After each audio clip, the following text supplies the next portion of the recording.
চট্টগ্রামের রাউজানের সাবেক সংসদ সদস্য এবিএম ফজলে করিম চৌধুরীকে রাউজান এবং বোয়ালখালী থানার 4 মামলায় গ্রেপ্তার দেখিয়ে কারাগারে পাঠিয়েছে আদালত। মঙ্গলবার সকালে চট্টগ্রাম চিফ জুডিশিয়াল ম্যাজিস্ট্রেটের কাজী শহীদুল ইসলাম এই আদেশ দেন।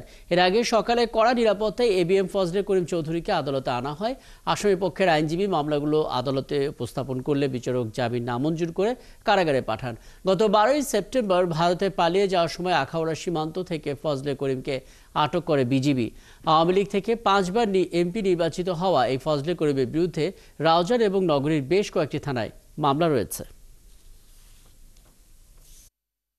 4টা মামলা শুনানি দেখানো হয়েছে।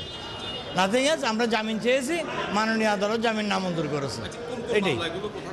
এগুলো সবগুলো রাউজান এবং বোয়ালখালী, সবগুলো রাউজান এবং বোয়ালখালীর মামলা। এইটা আমাদের এগুলো সবগুলো হচ্ছে হাইয়েস্ট ধারা হচ্ছে 307।